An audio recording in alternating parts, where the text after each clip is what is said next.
ونصلي ونسلم على رسوله الكريم أما بعد فأعوذ بالله من الشيطان الرجيم بسم الله الرحمن الرحيم إنما حرم عليكم الميتة والدم ولحم الخنزير وما أهل به لغير الله فمن اضطر غير باغ ولا عاد فلا إثم عليه إن الله غفور رحيم صدق الله العظيم إن الله وملائكته يصلون على النبي يا أيها الذين آمنوا صلوا عليه وسلموا تسليما اللهم صل وسلم على سيدنا محمد نور الأنوار وسر الأسرار وسيد الأبرار وعترته بعدد كل معلوم لك السلام عليك يا نبي الله السلام عليك يا رسول الله السلام عليك يا حبيب الله السلام عليك يا نور الله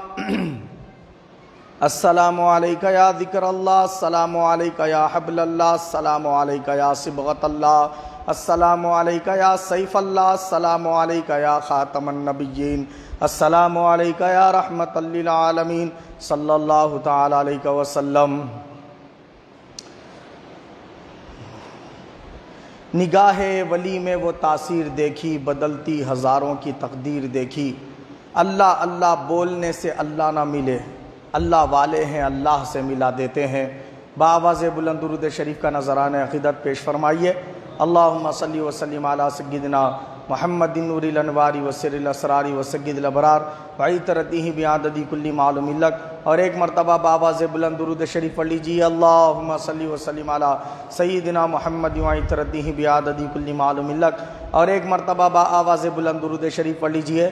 اللہم صلی وسلم علی سیدنا محمد نور الانوار وسر الاسرار وسید الابرار وعطرتہ بعدد کل معلوم لک. عزیزان ملت اسلامیہ، یہ اللہ رب العزت کا بے پناہ فضل و کرم ہے کہ اس نے ہم تمام کو ہر جمعہ کی طرح آج بھی جمع ہونے کی سعادت نصیب فرمائی. جیسا کہ آپ تمام حضرات جانتے ہیں، پچھلا جو مہینہ تھا ربیع الاول ربیع النور، جو رسول پاک صلی اللہ علیہ وسلم کی ولادت باسعادت سے نسبت رکھنے والا مہینہ تھا. اس مناسبت سے ہم شان رسالت اور رسول پاک صلی اللہ علیہ وسلم کی تعظیم و ادب اور الفت و محبت اور آقا علیہ السلام کے ولادت باسعادت کے احوال اور اس کے فضائل و مناقب سماعت کر رہے تھے. انشاءاللہ تعالی آج ہماری جو گفتگو ہے وہ 11ویں کے تعلق سے ہے کہ 11ویں کی شرعی حیثیت کیا ہے اور یہ ایجاد کہاں سے کی گئی، اور اس کے اوپر عمل کرنا قرآن و حدیث کی مخالفت ہے یا قرآن و حدیث پہ عمل اس کے ذریعے ہوتا ہے، یہ فرض ہے، واجب ہے یا پھر ایک نفل عمل ہے. اس کے تعلق سے ہم پوری مکمل شرعی گفتگو سماعت کریں گے 11ویں کی شرعی حیثیت کے تعلق سے. کیونکہ یہ مہینہ ربیع الثانی کا ہے، اصل میں اس کو 11ویں والا مہینہ کہتے ہیں. 11ویں والا مہینہ کہنے کی اصل وجہ یہ ہے کہ حضرت سیدنا شیخ عبد القادر جیلانی محبوب سبحانی قطب ربانی رضی اللہ تعالی عنہ کی وفات مبارکہ، آپ کا وصال مبارکہ اسی ماہ مبارکہ میں ہوا.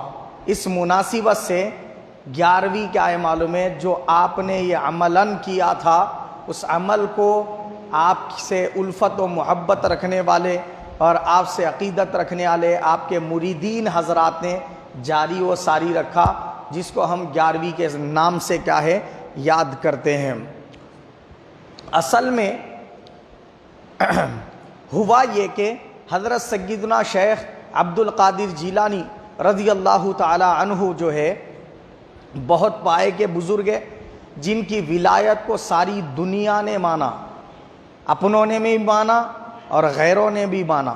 اس میں کسی ایک مخصوص جماعت کے لوگوں نے ان کو ولی نہیں کہا، بلکہ ہر طبقے کے ہر فرقے کے لوگوں نے ان کو ولی کہا. بات سمجھ گئے آپ؟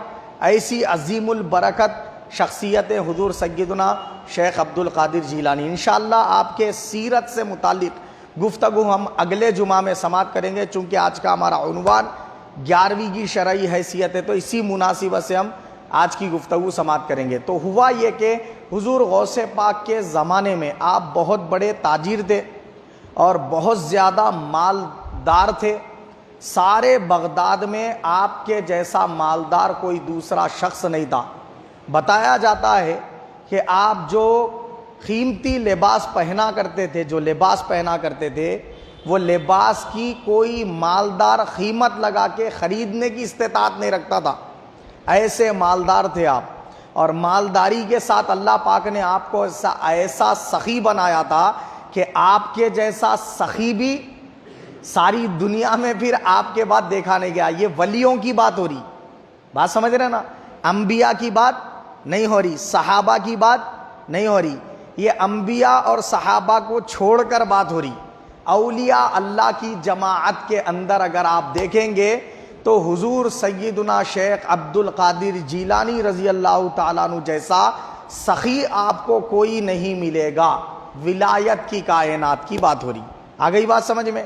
تو حضور سیدنا امام الاولیاء قطب الاقطاب شیخ عبد القادر جیلانی رضی اللہ تعالیٰ عنہ نے دیکھا کہ روزانہ لوگ سائل بن کے آپ کے در پہ آ رہے ہیں، فقیر آ رہے ہیں، محتاج آ رہے ہیں، بھیک مانگنے والے حضرات آ رہے ہیں، اور آپ جو ہے نا کیا ہے روزانہ ان کو خیرات وغیرہ کرتے جا رہے ہیں۔ اب ہر ایک کی سننے میں وقت جو ہے نا کیا ہے معلوم ہے زیادہ درکار ہو رہا ہے، تو آپ نے دیکھا کہ اس کی وجہ سے دوسرے جو مشاغل ہے تعلیمی، یعنی لوگوں کو تعلیم پہنچانے کا، خطابات کرنے کا، پھر آپ کے جو عبادات کا جو حصہ تھا اس میں خلل پڑ رہا تھا۔ تو آپ نے کیا کیا؟ آپ نے یہ کیا کہ کوئی ایک دن مہینے میں کیا ہے معلوم ہے منتخب کر کے وہ ہر مہینے کی اس تاریخ کو میں سارا دن غربا فقراء وغیرہ کے لیے وقف کر دیتا ہوں، سارا دن ان کے مسائل سن کے ان کی مدد کرتا ہوں۔ اس طریقے سے آپ بولے کہ کون سا دن لیوں، تو اسلام کے اندر بہت اہمیت کی حامل ہے 10 تاریخ۔ 10 تاریخ ہی کے دن کیا ہوا؟ حضرت ابراہیم خلیل اللہ پہ آگے نمرود گلزار بنی۔ 10 تاریخ ہی کو کیا ہوا؟ قیامت بپا ہوگی۔ 10 تاریخ ہی کو کیا ہوا؟ امام حسین رضی اللہ عنہ کی شہادت واقع ہوئی۔ 10 تاریخ ہی کو کیا ہوا؟ حضرت آدم صفی اللہ کی تخلیق کی گئی۔ 10 تاریخ کو ہی کیا ہوا؟ وہ روئے زمین پہ تشریف لائے۔ 10 تاریخ کو ہی کیا ہوا؟ ان کی توبہ قبول ہوئی۔ محرم کا مہینہ تھا لیکن تاریخ 10 تھی نا، تو 10 تاریخ بڑی اہمیت کی حامل ہے۔ تو محرم کا مہینہ 10 تاریخ تھی، وہ یہ جو واقعات ہوئے تب، لیکن میں تاریخ کی اہمیت بتا رہا ہوں۔ 10 تاریخ غوث پاک نے دیکھا یہ بڑی اہمیت کی حامل ہے، ہر مہینے کی 10 تاریخ کو لنگر لگا کے غربا فقراء کو کھلانا، اور جو برہنہ ہو اس کو کپڑے پہنانا، اور جو کیا ہے معلوم ہے کپڑوں کا محتاج ہے اس کو کپڑے دینا، جو راشن کا محتاج ہے اس کو راشن دینا، جو پیسوں کا محتاج ہے اس کو پیسے دینا۔ اس طریقے سے غربا فقراء کے لیے یہ دن مختص کر دوں۔ پھر خیال ہوا رسول پاک صلی اللہ علیہ وسلم کے لیے اللہ پاک نے 12 تاریخ کو خاص طور پہ منتخب فرمایا، ولادت کے لیے 12 تاریخ، وصال کے لیے 12 تاریخ، اور ہجرت کے لیے 12 تاریخ۔ تو پھر 12 تاریخ کو لے لیتا ہوں، اس میں سرکار دو جہاں صلی اللہ علیہ وسلم کے لیے اللہ نے خاص کیا ہے۔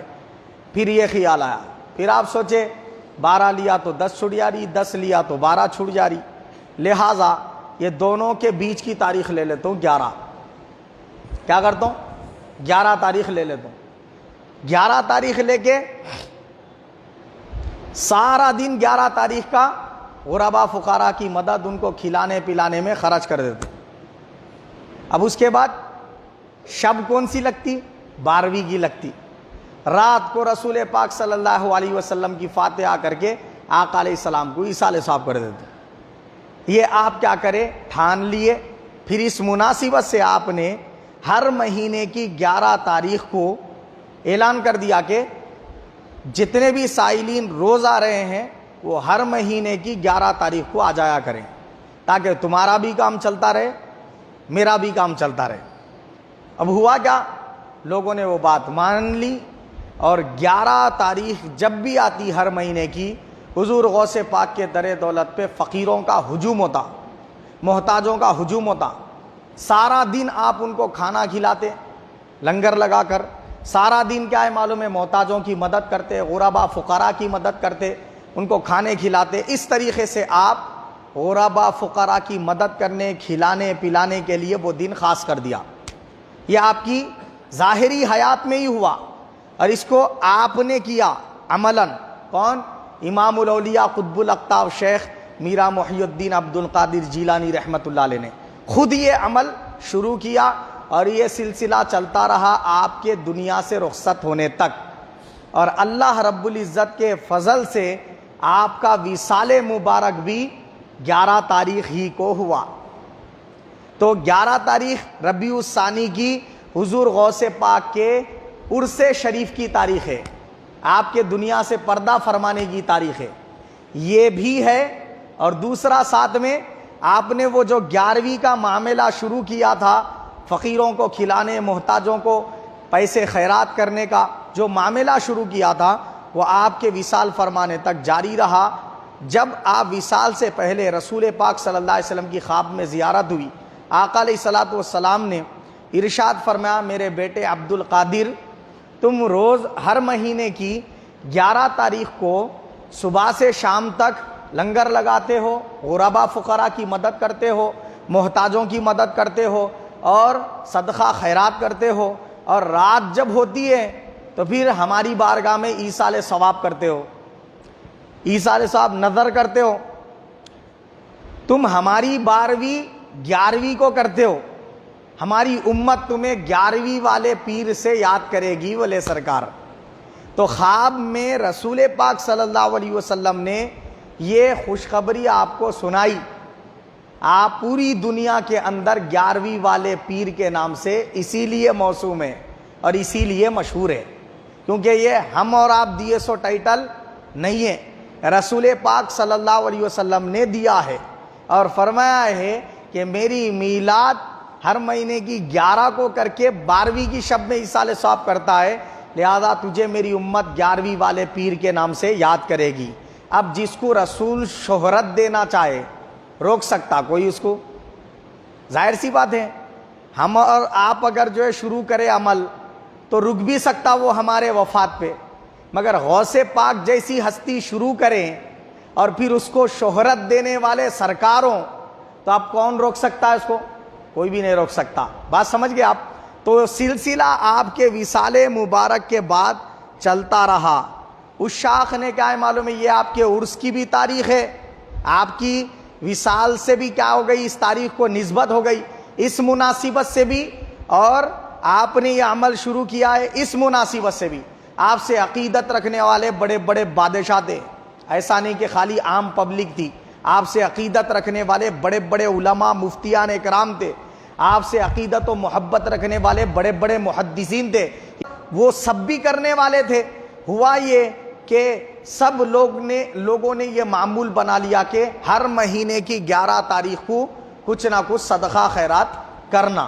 تب یہ سلسلہ چلتا رہا بغداد شہر سے، اور وہاں پر کیا ہوا، شروع میں یہ طریقہ تھا کہ سب حضرات کیا کرتے تھے، صدقہ خیرات کر دیتے تھے اپنی استطاعت کے مطابق.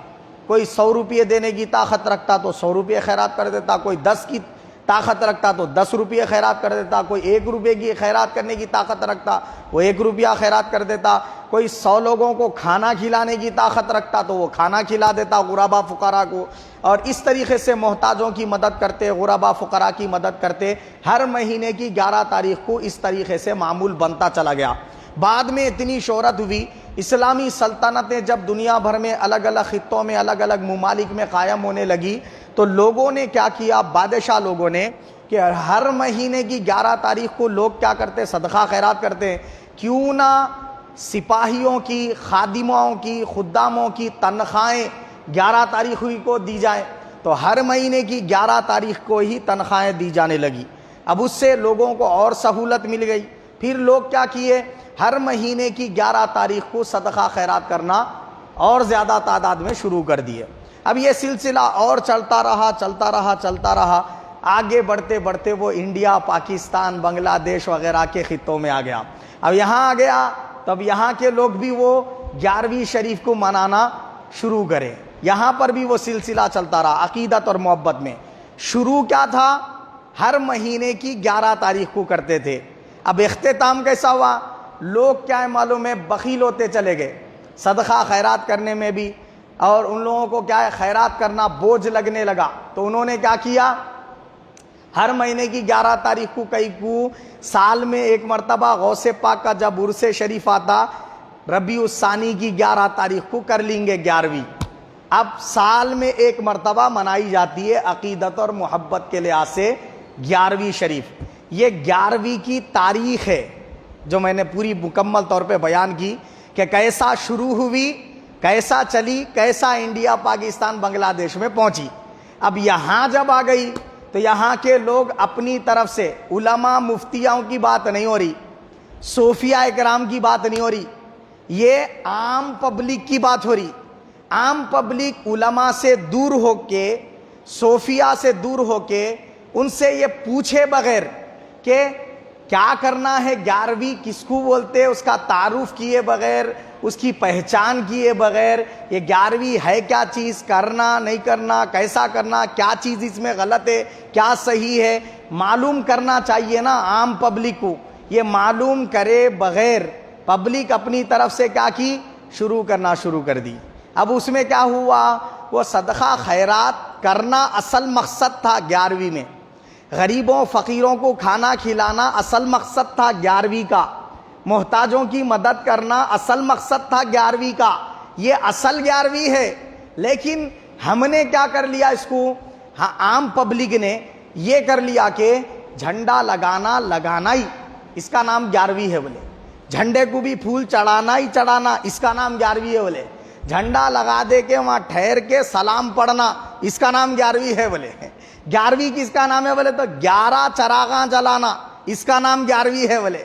چراغاں بھی کیسے، کھوپرے کے بٹیوں میں اصلی گھی ڈال کے جلانا، سمجھ رہے، اگر 7 کھوپرے کے بٹیوں میں اصلی گھی ڈال کے بتیاں جلائے تو پھر باقی کے ملیدے کے بنانا، سمجھ رہے بات آپ، دیے کئی کے جلانا، ملیدے کے اور کھوپرے کے، اور رات تمام وہ کمرے میں رکھ دینا بولے، فاتحہ وغیرہ پڑھ کے ویسی رکھ دینا، کوئی بھی اس میں سے توڑ کے نہیں کھانا، انگلی دے چکنا بھی نہیں۔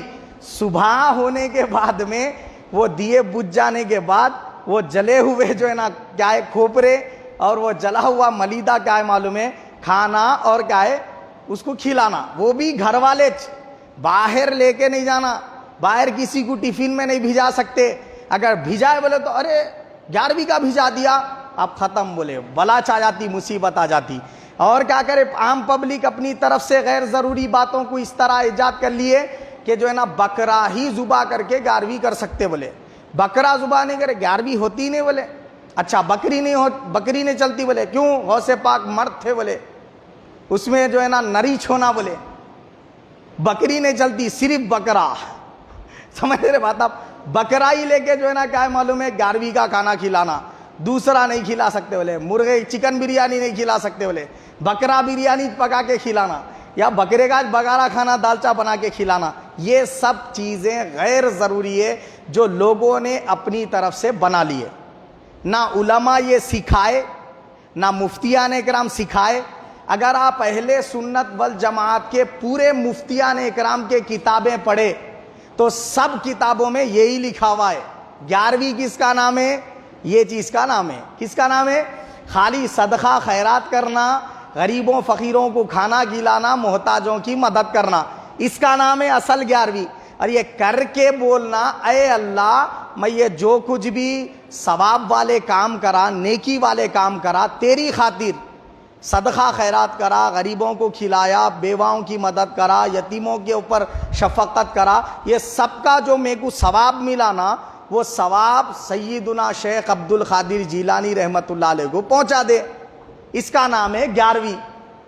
بات سمجھ رہے آپ، اس کا نام کیا ہے، یعنی نیکی کر کے ایصال ثواب شیخ عبد القادر جیلانی کو کرنے کا نام کیا ہے، 11ویں، یہ ہے اصل 11ویں۔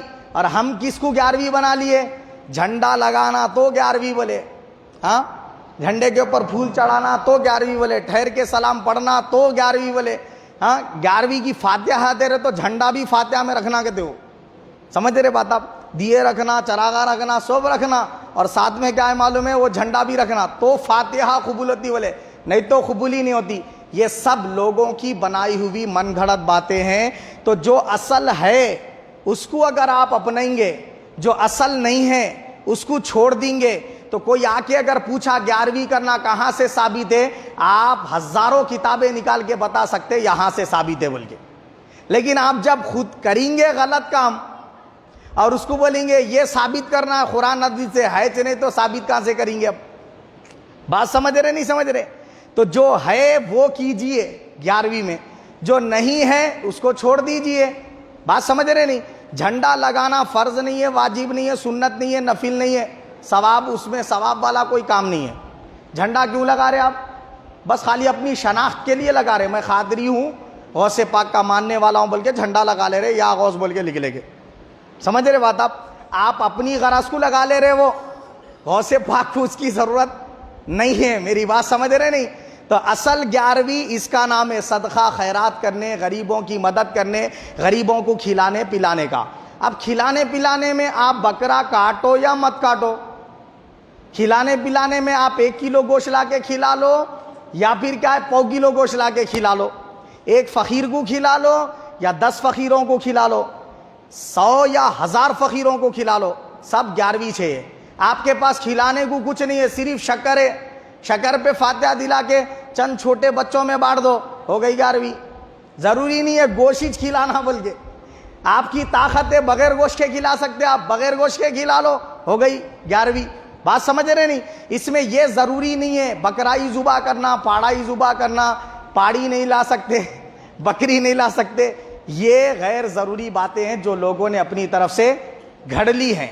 یہ ہو گئی بات. اور دوسری بات یہ، ہمارے یہاں بولے جو خاتون حیض والی یا نفاس والی ہے وہ 11ویں کا کھانا نہیں کھا سکتی. بولے کہیں کو نہیں کھا سکتی؟ بولے ارے اس کے اوپر فاتحہ پڑھے سوے، تو فاتحہ پڑھے تو کیا وہ قرآن شریف بن گیا وہ کھانا؟ فاتحہ پڑھے تو کیا وہ پانی قرآن شریف بن گیا؟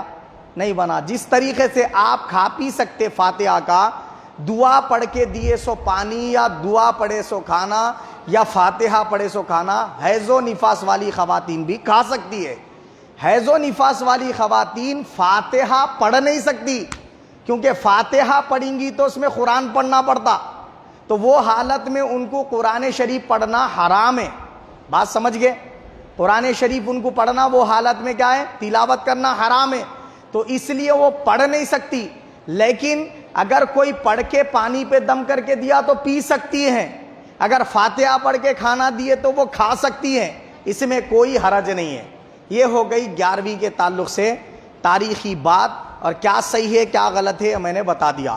اب اپنی اپنی اصلاح کر لے 11ویں کے تعلق سے. آئیے اب اعتراض کرنے والے حضرات کا اعتراض کیا ہے. ان کا اعتراض یہ ہے کہ وہ بولے 11ویں کرنا حرام ہے. پہلے تو بولے 11ویں کرنا شرک ہے، یہ بہت چلا. پہلے جب اہل سنت والجماعت کے علماء کھڑے ہوئے اور ان کو دلائل پیش کیے تو بولتی بند ہو گئی. اب کیا کہہ رہے؟ 11ویں کرنا حرام ہے. بولے پہلے بولے شرک ہے، اب شرک کا فتویٰ ہٹا حرام ہے بول رہے. تو شرک اگر ہے تو سوال یہ ہے کہ شرک کیا وجہ سے؟ ہر چیز کو شرک کا فتویٰ نہیں لگا سکتے. شرک ہے تو کس بنیاد پر ہے؟ شرک اگر آپ کہہ رہے تو اس کی بیسک کیا ہے، دلیل کیا ہے آپ کے پاس؟ آپ فتویٰ لگا رہے نا صاحب، قرآن کی روح سے لگائیے فتویٰ. قرآن میں لکھا ہوا ہے کیا 11ویں کرنا شرک ہے؟ بلکہ ایک آیت لا کے بتا دو. آپ زندگی بھر غلامی کر لیتا ہوں، قرآن کریم کی ایک بھی آیت میں لکھا ہوا نہیں ہے 11ویں کرنا حرام ہے، 11ویں کرنا شرک ہے. جتنے حرام چیزیں ہیں اللہ نے قرآن میں گنا دیے. میری بات سمجھ رہے؟ دیکھو سور کا گوشت کھانا حرام ہے. کیسا بول رہے آپ حرام ہے بول کے؟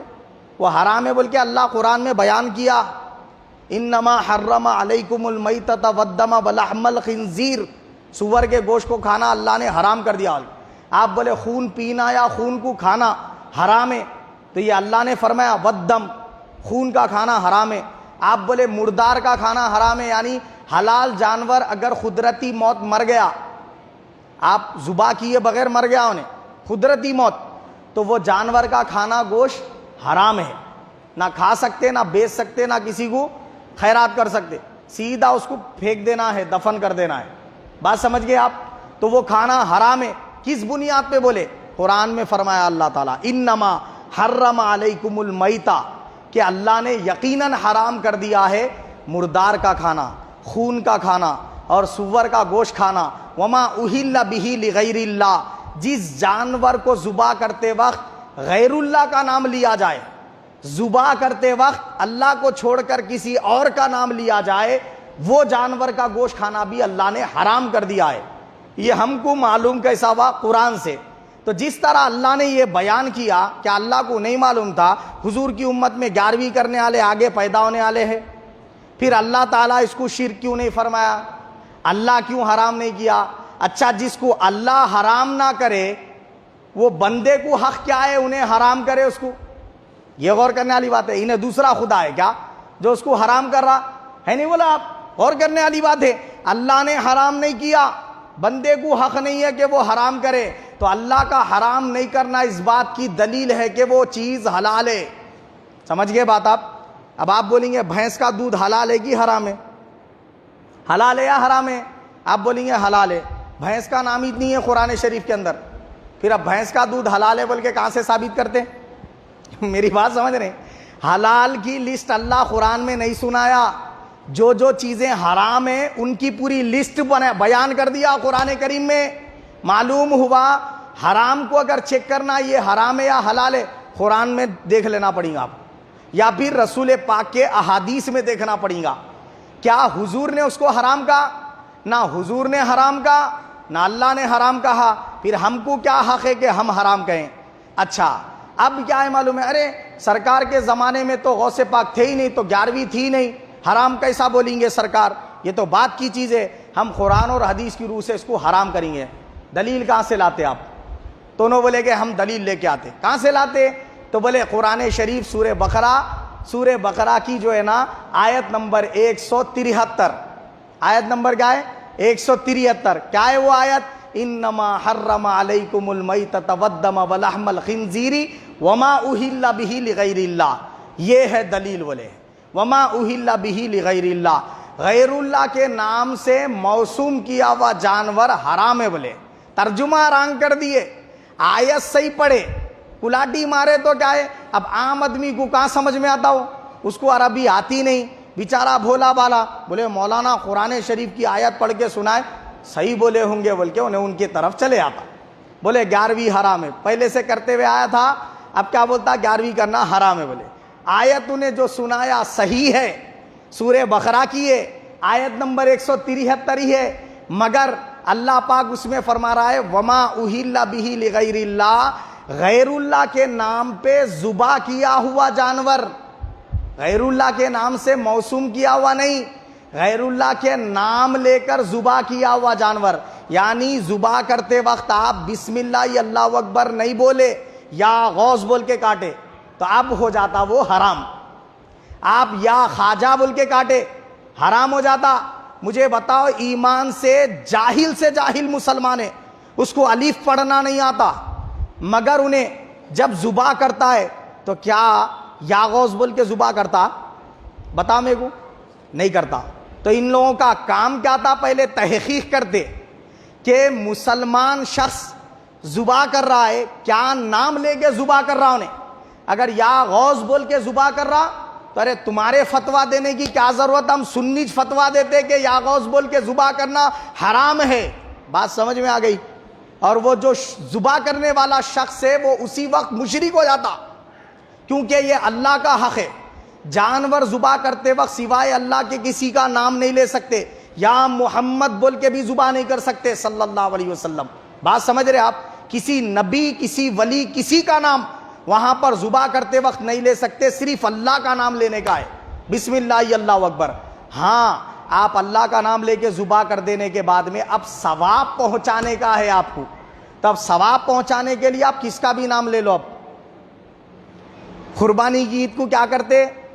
ذبح کرنے کے بعد میں اے اللہ یہ میں یہ افراد کی طرف سے ذبح کرا بولتے، میری طرف سے ذبح کرا بولتے، قربانی میں بولتے نہیں بولتے؟ تو وہ نام اس لیے نہیں لے رہے کہ وہ جانور کو ذبح چاپ کے نام پہ نام لے کے کر رہے، بول کے نام پہ تو اللہ کے ذبح ہو رہا انہیں، اور ذبح کرتے وقت اللہ ہی کا نام لے رہے، بسم اللہ اللہ اکبر یا واللہ اکبر۔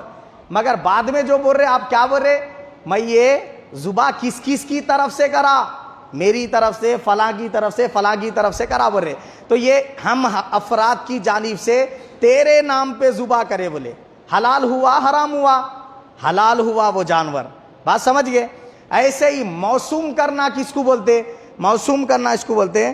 آپ ذبح کرنے سے پہلے کیا کریں معلوم ہے؟ کس کا پاڑا ہے جی یہ بولے تو غنی بھائی کا پاڑا ہے بولے. اس کو بولتے ہیں موسوم کرنا. اب مجھے بتاؤ یہ جو ہے نا کیا ہے معلوم ہے؟ نام لے کے جو آپ بولے یہ پاڑا فلاں کا ہے بول کے، فاروق قریشی کا ہے بول کے بولے. اب یہ جو پاڑا فلاں کا ہے بول کے بولے یہ موسوم کر دیے. اس کے بغیر مارکیٹ میں مرغی آ رہی کیا؟ بولو نہیں آ رہی. یہ موسوم ہوئے بغیر پاڑا مارکیٹ میں آ رہا کیا؟ یہ موسوم ہوئے بغیر بکرا مارکیٹ میں آ رہا کیا؟ مچھلی مارکیٹ میں آ رہی کیا؟ جتنے چیزیں آپ مارکیٹ سے خرید کے کھا رہے سب موسوم ہو کے آ رہے.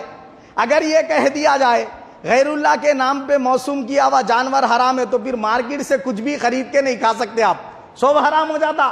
تو ترجمہ کرنے والے اتنے بے وقوف ہے، نہ ادھر بچ سکے نہ ادھر بچ سکے. تو صحیح یہ ہے کہ غیر اللہ کے نام پہ ذبح کیا ہوا جانور حرام ہے. تو قرآن کے ترجمے میں ہیرا پھیری مت کرو، جو ہے حقیقت کو بولا کرو.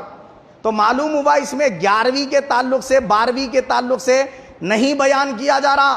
اس میں بیان کیا جا رہا ہے کہ اللہ کے علاوہ بتوں کے نام پر یا جن کو لوگ خدا مانتے ہیں ان کے نام لے کر ذبح کرنا جانور کا گوشت حرام کر دیتا ہے بول کے فرمایا جا رہا. اب آپ اگر کھانا چاہتے ہیں اس کو پاکیزہ کر کے تو پھر آپ کو ذبح کے وقت اللہ کا نام لینا ہوگا، بسم اللہ اللہ اکبر، تو ہی حلال ہوتا ہو. بات سمجھ رہے؟ نہیں تو حلال نہیں ہوتا، انہیں حرام رہ جاتا. یہ بات سمجھ میں آ گئی؟ اب بتاؤ 11ویں حرام ہے؟ نہیں ہے. کیوں نہیں ہے؟ اس لیے کہ ہم جب 11ویں میں بکرا لاتے، پاڑا لاتے، اس کو ذبح کرتے بسم اللہ اللہ اکبر بول کے. جب ہم اللہ کے نام پہ ذبح کرے وہ حلال ہے نا. اللہ نے کہا وہ حلال ہے اور یہ کہہ رہا ہے حرام ہے. تو جس چیز کو اللہ نے قرآن میں حلال کیا، یہ سبوں کا فتویٰ بتا رہا ہوں، جس چیز کو اللہ نے حلال کیا اگر کوئی بندہ اس کو حرام کہے تو سیدھا انہیں اسلام سے نکل جاتا. احتیاط کریں، بلا وجہ کسی پر فتویٰ نہ لگائیں حرام کا. پہلے احتیاط کریں، احتیاطی تدابیر کو استعمال کریں کہ وہ شخص واقعتاً حرام کام کر رہا ہے یا حلال طریقے سے ذبح کر رہا ہے. جانیں، تحقیق کریں، اس کے بعد میں فتویٰ لگائیں. تو 11ویں نام اس کا نہیں ہے کہ یا غوث کہہ کر جانور ذبح کیا جائے. 11ویں نام اس کا ہے کہ بسم اللہ اللہ اکبر کہہ کر ذبح کیا جائے. اور ذبح اللہ کے نام پہ ہونے کے بعد، پکوان کرنے کے بعد، اب اس پہ قرآن شریف کی تلاوت کے چند اہم آیتیں صورتیں پڑھ کے یہ کہا جائے کہ اے اللہ یہ میں نے تیرے لیے کیا دعوت کا اہتمام، تجھے خوش کرنے کے لیے سب اہتمام کیا، تجھے خوش کرنے کے لیے بکرا ذبح کیا، تجھے خوش کرنے کے لیے دعوت کی، غربا فقراء کو کھلانے کے لیے یہ سب پکوایا. یا الہ العالمین اس کا جو ثواب مجھے ملا یہ ثواب سیدنا امام الاولیاء شیخ عبد القادر جیلانی رحمۃ اللہ علیہ کو پہنچا دے. اس کا نام ہے 11ویں. بات سمجھ گئے؟ اس کا نام کیا ہے؟ 11ویں. اس کے اندر کوئی چیز خلاف شریعت ہے نہیں ہے. اللہ کے حبیب سے پوچھا گیا یا رسول اللہ اسلام میں بہترین نیکی کیا ہے؟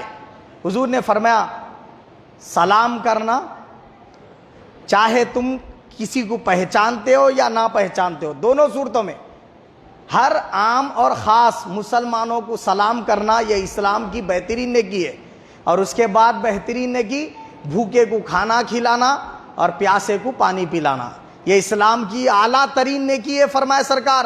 اب وہاں پہ یہ نہیں فرمائے حضور کہ کھانا کھلانے کا یہ نام رہنا، پانی پلانے کا یہ نام رہنا، نہیں فرمائے. سمجھ رہے آپ؟ نام کیا بھی رکھ لو، آپ جماگی رکھ کے کھلا لو جی، سمجھ رہے آپ؟ منجا رکھ کے کھلا لو، سانچک رکھ کے کھلا لو، اغد رکھ کے کھلا لو، ولیمہ رکھ کے کھلا لو، 10واں بول کے کھلاؤ، 20واں 40واں برسی بول کے کھلاؤ، عرس بول کے کھلاؤ، یا پھر 12ویں 11ویں بول کے کھلاؤ، نیاز کا کھانا بول کے کھلاؤ. نام آپ کیا بھی رکھ لو، چھلا رکھ لو، چھٹی رکھ لو، دعوت کے نام سے مطلب نہیں ہے. دعوت کا نام نہیں دیکھا جائے گا، کام کیا کر رہے وہ دیکھا جائے گا. شراب پلا رہے کا وہ دعوت میں پلا رہے تو حرام ہے. سمجھ گئے بات آپ؟ وہ دعوت کے اندر کیا ہے معلوم ہے؟ لڑکیوں لڑکوں کا اخلاق کر رہے، ڈسکو رکھ رہے، یہ چیزیں حرام ہیں، اس وقت بولو یہ حرام ہے بول کے، لیکن 11ویں میں کیا کر رہے؟ قرآن کی تلاوت کر رہے، 11ویں میں کیا کر رہے؟ بھوکے کو کھانا کھلا رہے، 11ویں میں کیا کر رہے؟ پیاسے کو پانی پلا رہے، 11ویں میں کیا کر رہے؟ اللہ کے نام پہ جانور ذبح کر رہے، 11ویں میں جو کچھ کیا جا رہا یہ ثواب اور نیکی والے کام ہے، اور نیکی والا کام کر کے اس کا ثواب غوث پاک کو پہنچانے کا نام 11ویں ہے۔ تو شرعی اعتبار سے اس کے اندر کوئی خرابی نہیں ہے۔ رہ گئی ایک بات کہ ایصال ثواب اس کے اندر جو کیا جا رہا وہ کہاں سے ثابت ہے؟ تو رسول پاک صلی اللہ علیہ وسلم کے متعدد احادیث شریفہ ہے، مسلم شریف سے لے کر بخاری مسلم سے لے کر آپ پورے سیاہ ستہ 6 بڑے جو حدیث کے کتابیں چھان مارے، بے حساب متعدد احادیث شریفہ رسول پاک صلی اللہ علیہ وسلم نے بیان فرمائے ایصال ثواب کے تعلق سے۔ پوچھا گیا یا رسول اللہ صلی اللہ علیہ وسلم میری والدہ جو ہے نا انتقال کر گئی، ان کے ثواب کے لیے میں کوئی خیر کا کام کروں تو کیا ان کو ثواب پہنچے گا؟ سرکار دو جہاں صلی اللہ علیہ وسلم نے فرمایا ضرور پہنچے گا۔ کیا کرنا چاہتا ہے؟ وہ عرض کیا میں صدقہ خیرات کرنا چاہتا ہوں۔ حضور نے فرمایا یہ علاقے میں پانی کی قلت ہے، یہاں ایک کنواں کھدوا دے، جتنے لوگ چرند پرند اس میں سے پانی پیتے رہیں گے اس کا ثواب تیری ماں کو ملتا رہے گا۔ انہوں نے وہاں کنواں کھدوا دیا، اور ان کے والدہ اور ان کا نام تھا سعد نام تھا وہ صحابی کا جو سوال کرے، تو انہوں نے کیا کیا؟ بورڈ لکھ کر لگا دیا وہاں یہ کنواں برائے ثواب سعد بول کے، حضرت سعد کے ثواب کے لیے، سعد کی ماں کے ثواب کے لیے کنواں کھدوایا گیا ہے بول کے، یہ بورڈ تک لکھ کے انہوں نے لگوا دیا۔ تو ایصال ثواب کرنا رسول پاک صلی اللہ علیہ وسلم کی سنت اور صحابہ کے عمل سے ثابت ہے۔ پھر رسول پاک صلی اللہ علیہ وسلم وقت وصال مولا علی شیر خدا کو بلائے اور فرمایا، ابن ماجہ میں حدیث پاک ہے، مولا علی شیر خدا سے فرمایا اے علی جب بھی تم قربانی کے دن عید کے دن قربانی کرنا تو میری جانب سے بھی قربانی کرنا بولے سرکار، جب میں دنیا سے رخصت ہو جاؤں تو علی اس کے بعد جب بھی تم قربانی کرو گے تمہاری قربانی بھی کرنا، تمہاری قربانی کے ساتھ میری طرف سے ایک جانور لے کر ذبح کرنا فرمایا سرکار۔ تو معلوم یہ ہوا کہ حضرت مولا علی شیر خدا اپنے وفات تک، اپنی شہادت تک کیا کیے؟ یہ عمل کیے کہ ہر سال آپ اپنے طرف سے ایک بکرا لیتے تھے، سرکار کی طرف سے ایک بکرا لے کر ذبح کرتے تھے۔ یہ ایصال ثواب نہیں ہے جو مولا علی شیر خدا نے کیا۔ تو غوث پاک کوئی ان پڑھا آدمی نہیں تھے، نعوذ باللہ من ذالک، وہ امام الاولیاء قطب الاقطاب تھے، حنبلی مسلک کے بھی مفتی تھے، حنفی مسلک کے بھی مفتی تھے، اور ایسی عظیم البرکت ہستی تھے کہ ایک سال میں 3000 لوگوں کو وقت کا مفتی بنا کے اپنے مدرسے سے فارغ کرنے والی شخصیت تھے۔ تو ان کے سامنے کیا حدیثیں نہیں تھی، خالی 11ویں کو ایجاد کر دیے۔ تو آج جو آپ حالت میں 11ویں دیکھ رہے، اس میں بعض جاہل قسم کے لوگوں نے غلط رسومات کو کیا کر دیا ہے؟ مکس کر دیا ہے۔ آپ اصل 11ویں کی بات کرو، کیا ہے اصل 11ویں؟ ایصال ثواب کرنا ہے۔ تو لہذا کیا ہے، جو لوگ کیا ہے معلوم ہے 11ویں صرف جھنڈا لگانے کا نام سمجھ رہے، جو لوگ 11ویں صرف پھول چڑھانے کا نام سمجھ رہے، جو لوگ 11ویں صرف محبوب سبحانی کے چھلے پہ جا کے فاتحہ پڑھنے کا نام سمجھ رہے، جو 11ویں صرف 11 چراغاں جلانے کا نام سمجھ رہے، وہ غلطی پر ہے، اصلاح کر لے۔ 11ویں صرف اس کا نام نہیں ہے، اصل 11ویں کا مقصد ہے محتاجوں کی مدد کرنا، غریبوں بیواؤں کی مدد کرنا، اور فقیروں کو کیا ہے خیرات کرنا، اس کا ثواب غوث پاک کو پہنچانا۔ اور وہ 11 تاریخ کو ہی کیوں کرتے؟ اس لیے کرتے کیونکہ حضور غوث پاک کا وصال 11 تاریخ کو ہوا ہے۔ اللہ تعالیٰ سے دعا ہے اللہ پاک مجھے اور آپ سب کو حق قبول کرنے، اس پر عمل کرنے کی توفیق عطا فرمائے، ہم سب کا خاتمہ بالخیر فرمائے۔